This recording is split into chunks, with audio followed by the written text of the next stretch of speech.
Hello, everyone. Thank you so much for joining us today for our webinar titled Cloth Sampling, the Basics, Verification, and Microbial Testing. I'm very excited to have a number of different presenters here with me today hosting the webinar. I want to give some brief bios on each of them before we begin. First off, Terry Arthur joins us today. He serves as a microbiologist in the USDA Agricultural Research Service. He works in the Meat Safety and Quality Research Unit at the U.S. Meat Animal Research Center in Clay Center, Nebraska. Terry was co-inventor of the microtally swab system for use in sampling raw meat components. Next, we have Garth Hoffman joining us today. He is the president at Fermenta. Garth has over 40 years of experience in the food processing industry in roles spanning from engineering, operations, marketing, sales, and senior management for major CPG companies, including Hunt Wesson, Dole, Tropicana, Quaker, and PepsiCo. I also have several of my colleagues here today with me joining from Eurofins, Thomas Butsky and Andy Bouchow. I am Amy Knock, and I will be moderating today's session. Before we begin, I just wanted to let you know more about how the webinar will run. This webinar is being recorded today, and the slides and recording will be available to you within 3 business days. A short Q&A session will follow the presentation today to answer any viewer-submitted questions that you may have. During the webinar, you can submit your questions using the webinar sidebar menu. Select the Questions tab, type in your question, then hit the Enter key on your keyboard. Remember, you can submit questions anytime throughout the webinar. That concludes my brief introduction today. Thomas, I will now pass the webinar off to you to begin with the introduction. Alrighty. Good morning, everyone. My name is Thomas Butsky. I'm a business development director here at Eurofins. So Amy, if you want to go to the next slide, I will give an overview to today's webinar. I will start things off with a bit of history and discuss the sampling devices. Then we'll review validation data from the USDA Meat and Animal Research Center. Next, we'll summarize conclusions and future innovation. And then we'll wrap things up with how to validate the microtally swabs for your process with a third-party laboratory. And so with that, I will pass it over to Terry Arthur. Thank you, Thomas. So I'm going to give a little bit on the research and development of the swab sampling. And so Dr. Tommy Wheeler, he's my colleague here at the U.S. Meat and Animal Research Center. He and I started out to look at what we could do to help the beef industry with their pathogen detection sampling for their test and hold systems. So in the history of how that was done, it started out long ago with core drilling that was found to be not terribly effective. The N60, where 60 pieces were excised from beef trim combos, became the method of favor for many years. It was had a lot of pros and cons, which we'll talk about. The N60 Plus was a method that was used for some period of time after, or between the N60 development and what we are now at, the CSD and MSD, the continuous sampling device and the manual sampling device. And those two methods are going to be the bulk of what we're going to talk about today. Next slide, please. Oh, first of all, can you go back one, Amy? Thank you. So the first three, the core drilling, N60 and N60 Plus, they're destructive methods. All three of those are going to use product in the sample, so you lose that product. The CSD and the MSD are the non-destructive methods, and so that's one of the advantages, and we'll talk about more. Next slide, please. So for the N60 excision, it's 60 pieces that had come from 5 combos initially, so 12 pieces per combo. Knife trimming of carcass surface pieces is what that was. A lot of labor went into that. Again, up to a pound of meat lost, 375 grams per sample. And you had a lot of safety issues with knives, potentially people getting cut. And so the industry was really having some issues with that, and they wanted to go to single combo testing. So this was not something that was very amenable to a single combo test, trying to get 60 pieces. So the N60 Plus came out. It would helped to get a single combo test. Still a lot of issues. You still had product lost, so meat lost for each sample. Employee safety, there was some worker injury issues. And so we set out to say there's got to be something better. Next slide, please.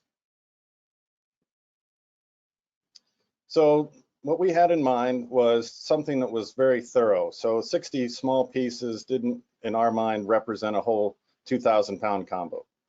Something economical, so if we could not destroy product with each sample, that was going to be a definite improvement. Ease of use, we wanted to reduce the amount of labor required. Fast, so we can not only reduce the labor side, but reduce that time that labor was being used. And then a large issue was the worker safety. So we wanted to improve worker safety with the sampling methods we developed. Next slide, please.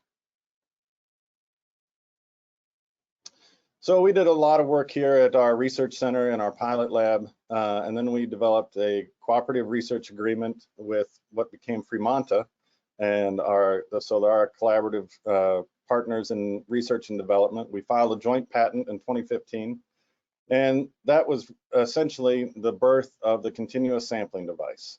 Next slide, please. So this is what we were imagining with the continuous sampling device. So a beef trim conveyor that dumps into a combo bin. Everybody has these.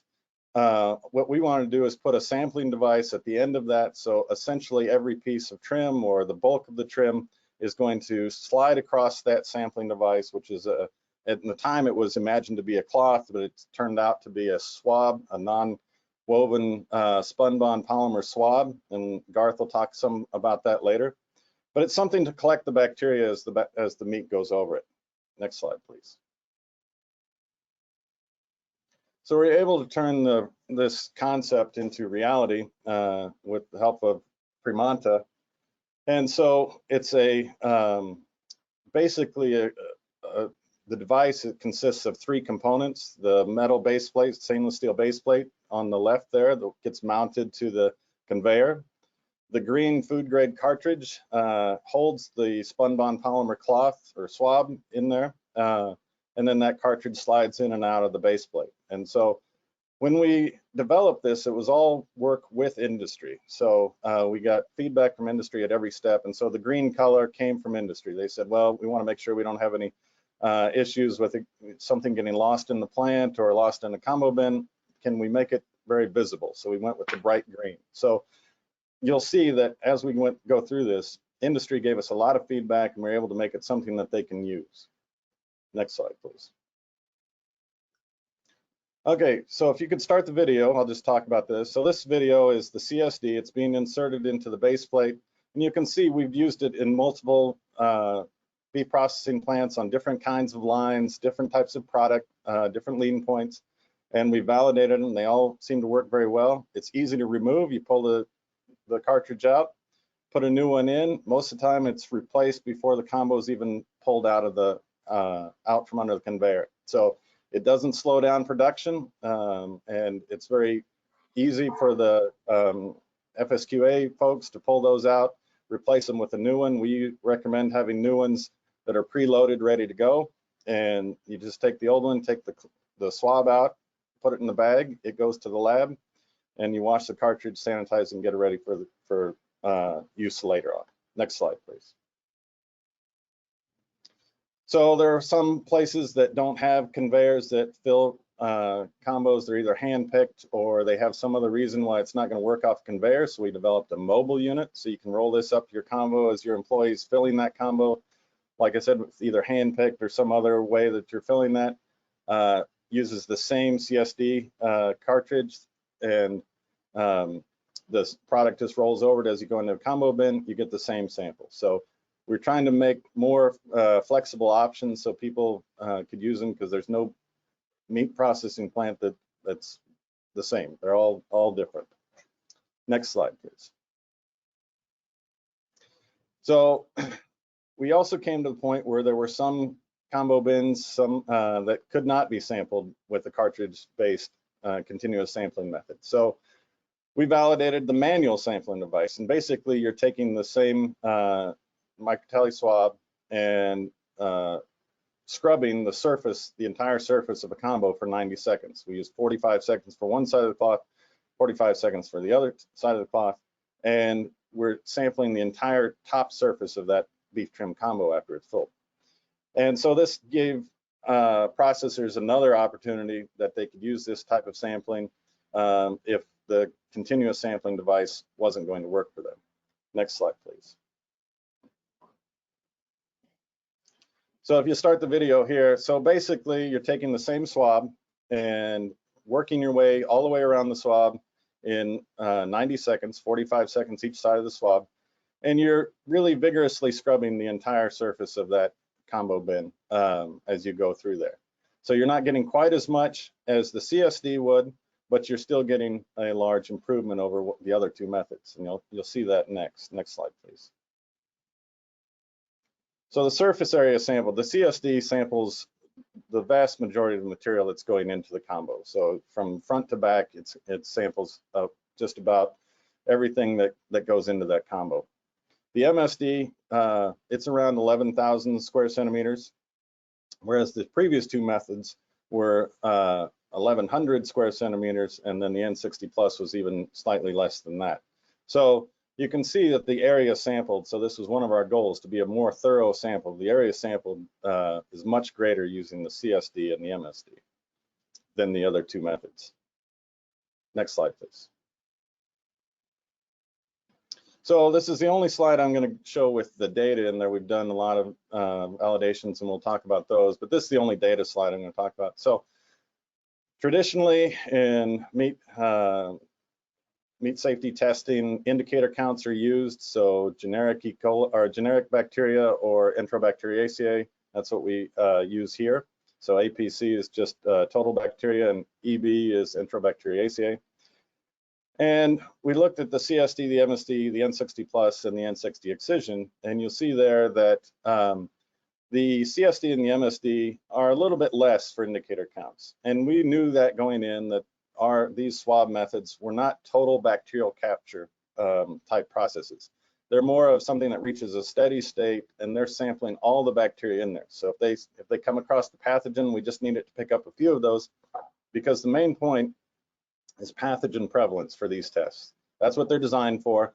And so on the bottom two tables, you see we've done in what we call index target testing. So these are targets we picked out that are as close to pathogens as possible without being pathogen specific. So there's no regulatory issues. So when we come in to do a validation, we can test for these without having somebody to have any regulatory impact or have any combo disposition impact. We can test these, get good data.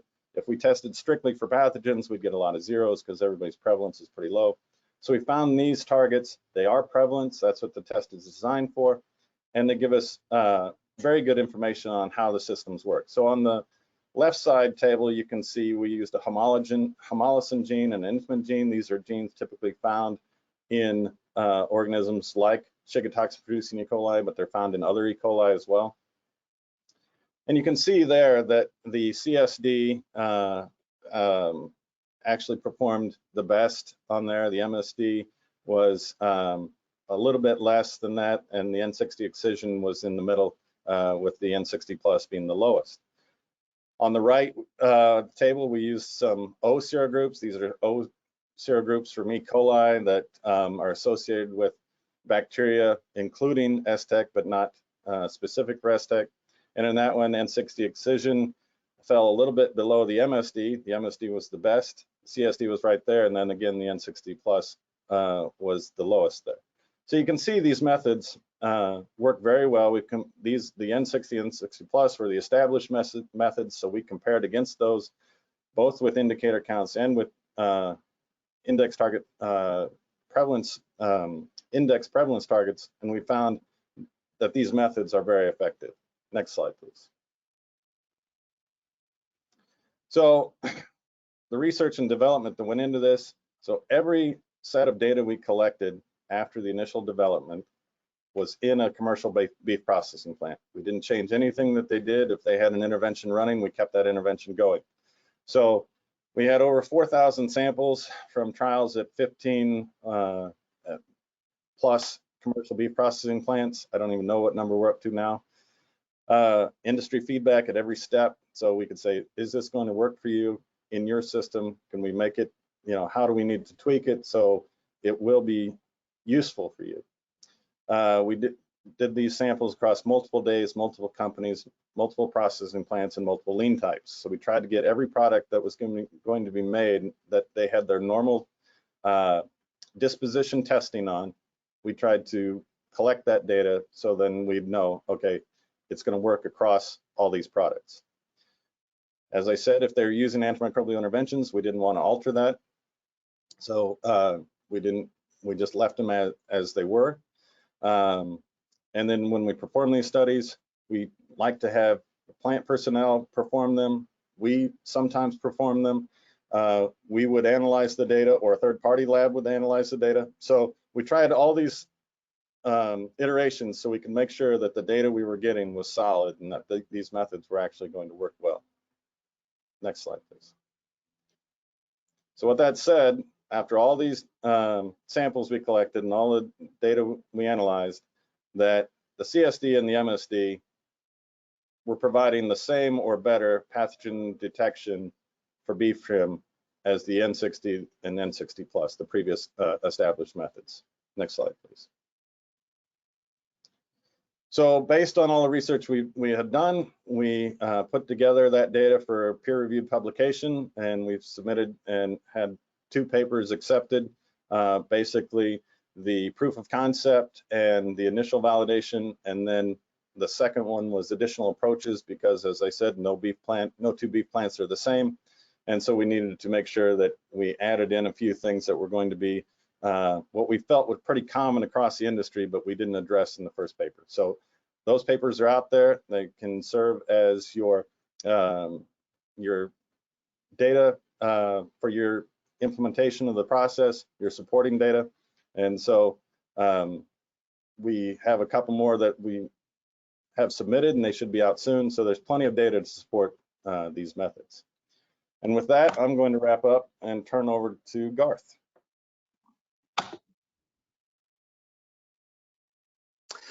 Thank you very much, Dr. Arthur. Thank you, Terry. So at the risk of being a little bit redundant here, let me just recap the development of CSD and MSD. Obviously, as Terry just explained, they were developed by the Meat Animal Research Center at Clay Center in collaboration with Fremont. And we do have a joint patent on the technology. We share in that patent with the USDA, and we are the sole licensee to deliver and commercialize the products related to that. The CSD MSD testing methodology has gained a USDA FSIS letter of no objection, and we'll talk about that a little more in a minute or two. But the 3 components of the CSD system are the microtally swab, the base plates, and the sampler cartridges. And Terry again explained how we developed that in conjunction with industry to make sure that these all work together.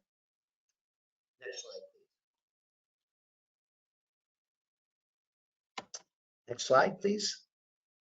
Next slide, please. There we go. So this is what the microtally swabs look like. Microtally swabs are food safe, obviously, non-woven spun polymer cloth that was specially designed to capture and hold surface residue through passive mechanisms. The microtally swab comes in a secure polymer bag that also serves as the repository or as the receptacle for the swab after it has been utilized. After you've used it for the testing, it goes back into the bag where it can be transported to the lab, where you can add the enrichment material as well. Microtally swabs come in 100 per case package. They're shipped in 4-pack exterior containers to protect them, but also because it's the most cost-effective way of shipping. A couple of other things I want to mention here. Fremont Corporation is an ISO 9001 2015 certified company, everything that we make, the microtally swabs, base plates, cartridges, are all made in the USA. Just an FYI. Next slide, please. Amy? Yeah, there we go.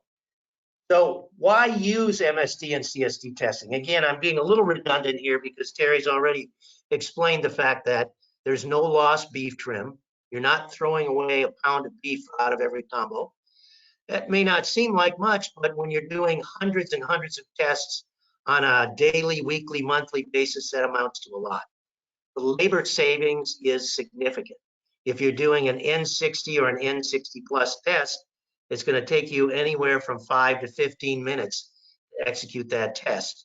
Whereas an MSD sample, as you saw, only takes 90 seconds.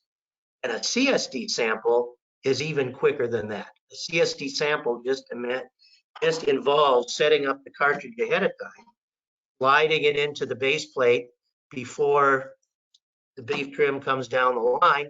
And then when you're changing combos out, you can very easily change out that CSD cartridge with no lost time. And basically, the other thing is it's so much safer from the standpoint of your FSQA people, your FSQA technicians. You don't have cutting incidents. You don't have lost time accidents from shoulder injuries as you're drilling down into a combo tote. Next slide. So we made reference to this, both Terry and I. There is a letter of no objection.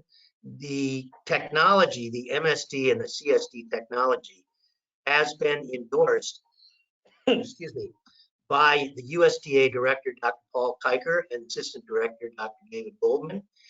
The letter of no objection is published, and it's available on our website if you want to take a look at it. Next slide, please. So where are we going in the future? MSD technology in particular, we have the microtally swab, and it works well for combo totes, for sampling, getting an aggregated sample off of a wide range or off the top of the combo tote. But we've also developed the next step, and that is a microtally MSD mitt for sampling. Let's go to the next slide because it gives an example and I can kind of explain as we're looking at it. You can see the the FSQA technician has the mitt on their hand, and the mitt was especially designed to fit any prospective FSQA technician, large or small, and a gloved hand. And the mitt also has compartments that allow you to grip it and keep it on your hand as you're sampling. So you can see, can you hit the video on that one more time? You can see as the person is sampling, it's very easy to use that to massage the entire top of the combo using just one hand. And it has the same surface area as the swab. And then we're turning it, you turn it over halfway through, you use the same 90-second sampling process. So on one side of, both sides of the mitt equal one total side of the swab when it comes to surface sampling. Next slide, please. So where are we going in the future? Again, the microtally MSD mitt optimizes surface sampling of combos, of beef combos. We're looking at some opportunities for beef carcass sampling using the mitt. But beyond that, FSIS has charged the Meat Animal Research Center, Dr. Wheeler and Dr. Arthur, with creating sampling processes for turkey, for poultry, and ultimately pork sampling is coming down the pike as well. The mitt works outstandingly well for turkey sampling. Data, I meant to mention this before, in terms of beef sampling, the microtally mitt has gone through a lot of beef sampling opportunities, and data has been collected and submitted for a letter of no objection for the mitt as well. Turkey sampling for salmonella, pork sampling for salmonella, those are things that are coming down the pike. We all know it. So the mitt will be perfect for that. That's it as far as I'm concerned. I'll take questions after we're all done, if there are any. So let me, at this point, turn it over to Andy Bouchot from Eurofins. Thanks, Garth, and thanks, Dr. Arthur. Yeah, so I just want to start off by saying Eurofins as a testing provider, we're really excited about the microtally swab. We've been, in a lot of plants doing a lot of work with this. Both USDA Meat Animal Research Center and Garth have been fantastic partners for us, and all of our plants that we service have done a lot to help us at each one of the facilities get this up and going and really get this off the ground. And it's I don't know if either one of them really mentioned it, but the microtally swabs are used very widespread in the beef industry, and is definitely the method of choice now. So we're happy to help those efforts. And just from my personal experience in the last 23, 24 years in the meat industry, we see a lot of sampling methods, come and go, a lot of novel ideas. This is one that, as a testing provider, we definitely can get behind. We see the data, we see how it helps the industry, the FSQA employees in the plant. We see a lot of benefits from this. It's really what I would consider a win-win for both the plants and the laboratories. So with that said, a little bit about Eurofins. Next slide, if you would. So we are the global leader in biological testing. We were founded in 1987, and we've got a lot of laboratories across the world. We've got almost 1,000 laboratories, over 60,000 employees, about 60 countries, and we do roughly, and this is probably a conservative estimate, but over 450 million tests annually. Next slide, please. So particularly, in reference to this presentation, is kind of, where are we in the U.S.? And we're all over. We've got over 20 microbiology laboratories across the U.S., and then we've got another at least, 10, 15 what we call specialty service centers. So along with the typical microbiology that you'll see, we do a lot of different environmental, food, feed, nutritional, pharmaceutical, clinical. We do a ton of different types of tests. But particularly for this one is the breadth of our microbiology laboratories.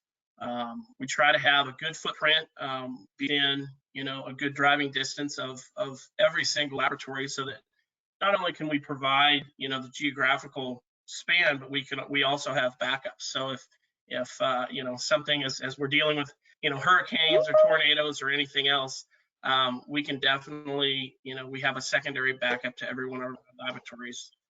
Next slide, please. So particularly at our micro laboratories, we offer a wide breadth of services. We do the typical pathogen testing, everything from the shelf lives, strain identification, source tracking, harvest monitoring, and a whole host of different specialty microbiology projects that we can do. Next slide. So one of the things with the beef industry in general is time to results. I think that's probably the most critical thing as we talk about as we talk to different processors. That's generally the first thing that comes up. How soon can I get my results? So we not only look at that turnaround time, but obviously quality along with that. So we offer several different options for service. The quickest turnaround time that we offer is actually a modular laboratory. We will put laboratories on site at processing facilities, and that really gives what I would call real-time testing. Plants can bring their samples out 3, 4, 5, 6 times a day. Plants that run 2 shifts, they'll bring them out 2 shifts, and we basically run our laboratories 24/7 to supply the need of the processors. We also have other plants that work with us that are a little smaller that don't have just the sheer volume for a modular laboratory, and we have career routes that we can offer for that. We have another service called Express Micro, which is really neat, and we have a lot of plants that are remote, smaller plants that love this service. So we have a special deal with UPS that when we use that service, we can get samples into the laboratory about 3 a.m. on Eastern time. So typical standard overnight services, you probably won't see samples showing up into the laboratory until almost 10 a.m. So this gives us a really, really fast turnaround time for a shipping option. So that's been really, really, really valuable for laboratories that are in remote locations. Next slide. So over the years, we've really, and I would say within the last 6 or 7 years, we as Eurofins have really started being a big player in the beef industry. And part of our, I guess, value add is we not only do the testing, but we also come into the plants and we've got a ton of experience. I would say, the list here on our experienced beef leaders is probably collectively 100 plus years. We've really, upped our game for just, different levels of expertise that we bring, between, myself, Chad, we've cut our teeth in the beef industry for, 23, 24 years. I've got Dr. John Skang on board. He is our new Chief Scientific Officer for our meat division. He not only brings, the academic side, but a lot of implant, value. And also Dr. Doug Marshall, who is also another one of our Chief Scientific Officers for our microbiology section. So we really pride ourselves in not only the testing portion, but really coming into the facility and helping solve the problems. Nobody necessarily calls us when everything's running smooth and nobody thinks about it. But when things go wrong in a hurry. So we like to provide that service to come into facilities. Next slide. So along with the, just the advancement in the sampling technology with the microtally swab, we as a laboratory network really took advantage to, do a little bit of research and development and, try to, I guess, further our capabilities to test, and specifically with this microtally swab. Traditionally, enrichment times for the old excision trim samples could be anywhere from 9 to 10 hours up to 12 hours, depending on methodologies. This microtally swab methodology really provided a lot more of a clean sample for us. And so through our internal backgene platform, we were able to, through proprietary medias and some steps, we were able to get down to an 8-hour enrichment. So that's another benefit, from the laboratory side. Plants who potentially used to see a 10-hour incubation time, we have been able to actually get that down to an 8-hour enrichment time using the microtally swab. Next slide. So from the laboratory side, how can we help you, and support you during this validation?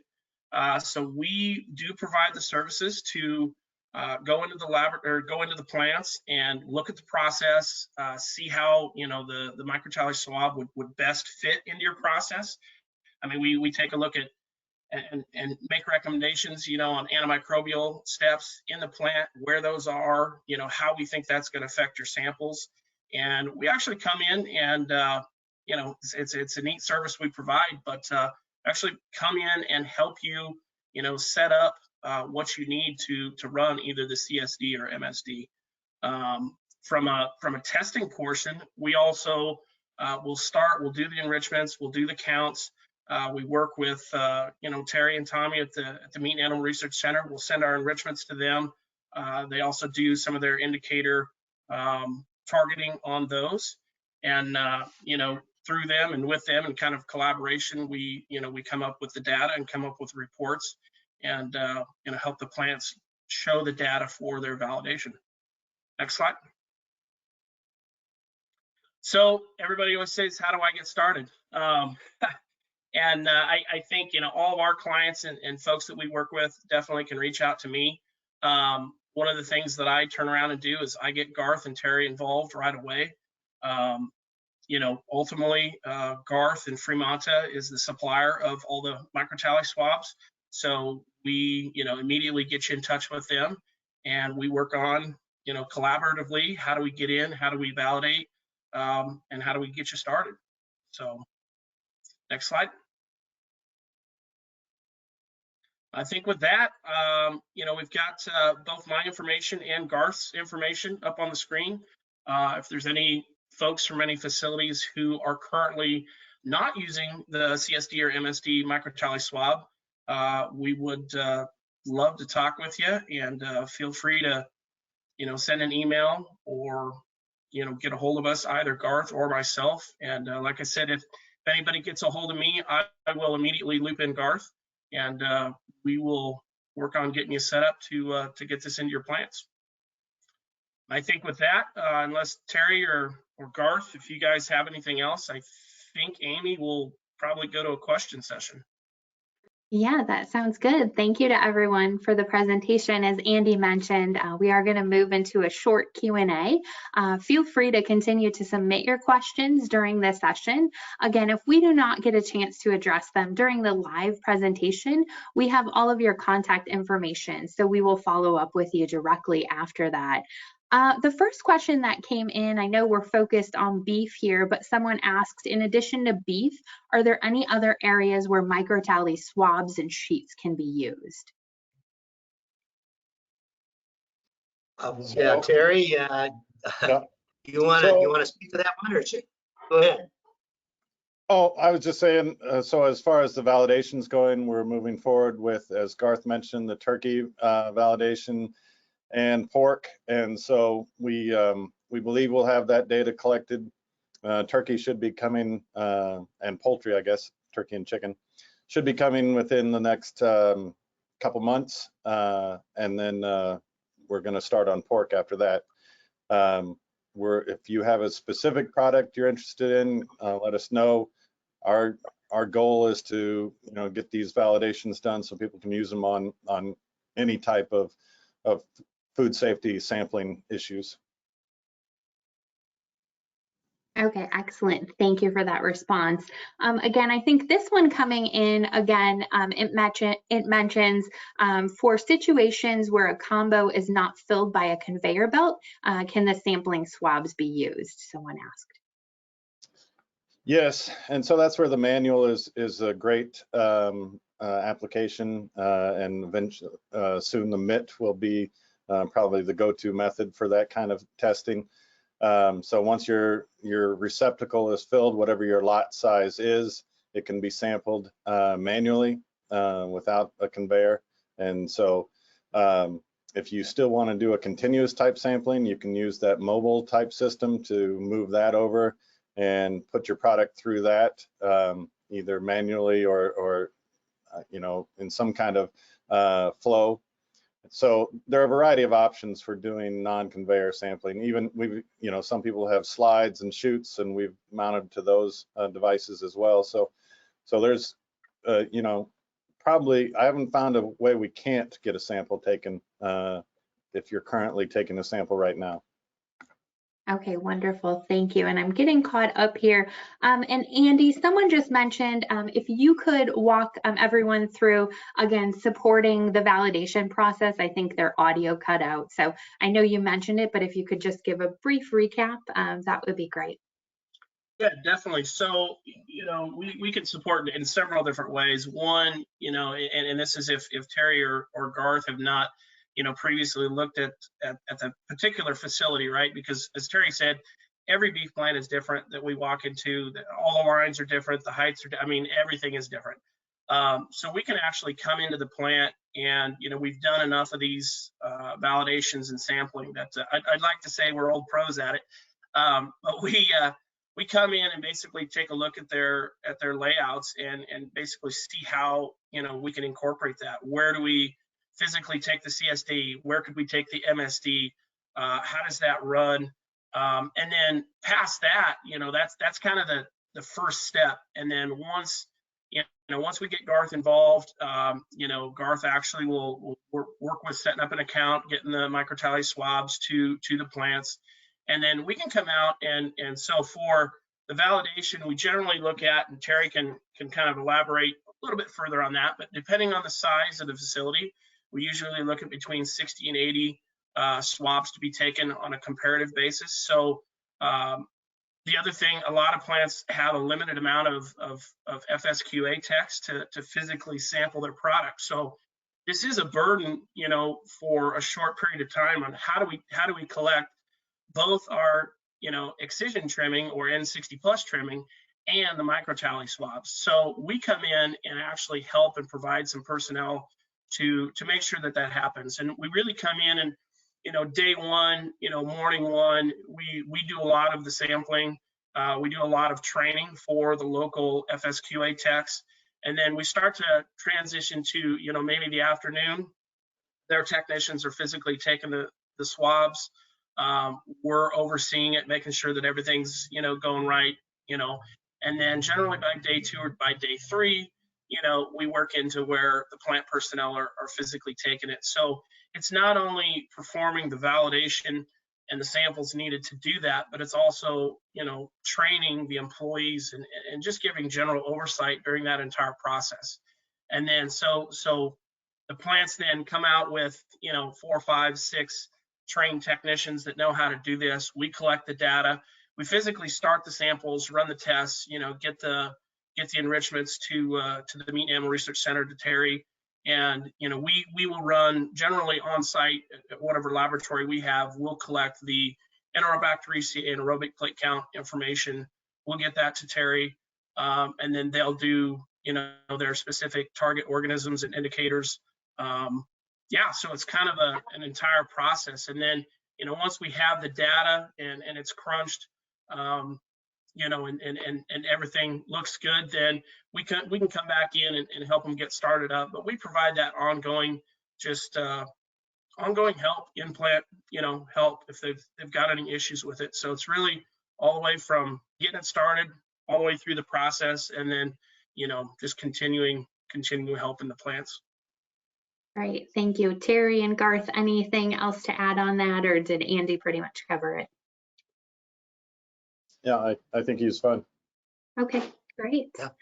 It looks like we're all caught up with the questions. I don't see anything else in the chat at this time, so I think we will wrap up our presentation today. To everyone who attended, just a reminder that you will receive a copy of the slide deck as well as the recording within 3 business days. Again, if you would take a short survey once we close out the webinar here, we greatly appreciate it. I want to thank all of our presenters today for their time, and thank you everyone for attending. Have a great rest of your day. Thank you. Thank you. Bye.